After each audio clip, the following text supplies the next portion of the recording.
நான் என்ன பண்ணிட்டேன், அப்போல்லாம் 2 கேமராலாம் பண்ண முடியாது. அங்கே ட்ராலி போட்டு அங்கே வந்து நல்ல டிஸ்டன்ஸில் ஹோல் வீடு தெரியணும். அங்கேருந்து இவர் கிட்ட வர வர வர இவர் நல்லா போல்டாக தெரியணும்.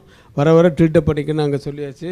Lengthy shot. இந்த பக்கம் குஷ்பு, மீனா, அந்த பாண்டு குண்டுலாம் இருக்காங்க. இவர் இங்கேருந்து நேராக கேமரா கிட்ட வந்து பேச டைலாக்கு. டேய், பொண்டாட்டின்றவ வெறும் தலகாணி உர போட்டு பெட்டு தட்டி நம்மளை படுக்க வைக்கிற மட்டும் இல்லைடா. பொண்டாட்டின்றவா காலையில் நமக்கு பெட் காஃபி கொடுத்துட்டு நமக்கு பலகாரம் கொடுத்து அனுப்புகிறவ மட்டும் இல்லைடா. அப்படியே துண்டை போட்டு தோளில் நிறுத்து பண்ணிவிட்டு மறுபடியும் அடுத்த டைலாக். பொண்டாட்டின்றவா நம்மளை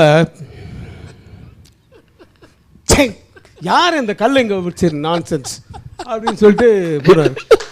சரி, நான் ஒன்று என்ன பண்ணேன், என்னடா இவ்வளோ லெங்க்த்து டைலாக், முக்கால்வாசி டைலாக் முடிஞ்சிச்சு, இப்போ போய் சுழியுமே என்ன பண்ணுறது, போய் அந்த கல்லை தேடுங்கடான்றேன். அசிஸ்டன்ஸு தேடுறானுங்க கல்லே காணோம். நான் போய் பார்த்தேன். சரஜி, இந்த கல்லை உங்களை டிஸ்டர்ப் பண்ணிச்சு,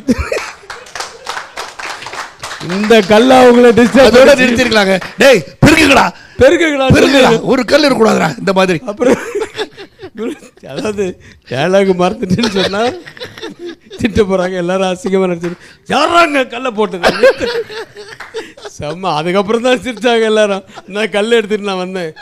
கல் தெரியுதா உங்களுக்கு? எனக்கு தெரியுது. உங்களுக்கு தெரியுதா? இந்த கல்லாம் உங்களுக்கு டிஸ்டர்ப் பண்ணுது. டைலாக் மறந்துட்டேன்னு சொல்லி மறுபடியும் ஒரு வாட்டி பாருங்க. இதுக்காகண்ணா சார், நாங்கள் என்ன கேள்விப்பட்டோன்னா, இப்போ ஜாலியாக இருக்கீங்களே, ஆனால் செட்டில் வந்து பயங்கர ஸ்ட்ரிக்டாக எல்லாரையும் திட்டுவார், கெட்ட வார்த்தைலாம் பேசுவார் அப்படி சொல்கிறாங்க சார். கெட்ட வார்த்தை நீங்கள் யார் பேசலை? இது வெளியே போனவொடனே பேசுவாங்க. நான் பேசுகிற கெட்ட வார்த்தை எல்லாம் என்ன சார் பேசுவீங்க? கோவம் வந்தா டப்புன்னு ஏய் என்னடா பிடிங்கிட்டு இருக்கீங்க அங்கன்னு வாச்சிக்கிறேன் அப்படின்னுவேன். இது வந்து எனக்கு கெட்ட வார்த்தை மாதிரி தெரியாது. ஏன்னா நான் அந்த மாதிரி ஏரியாவில் ஸ்டைலாக இருக்குது சார் அது. அப்படியா? நான் அந்த மாதிரி திட்டலைன்னா 2 நாள் அந்த மாதிரி இருந்தேன்னு வச்சுக்கோங்க, யூனிட்டில் எல்லோரும் வந்து சார் உடம்பு சரியில்லையான்னு கேட்பாங்க.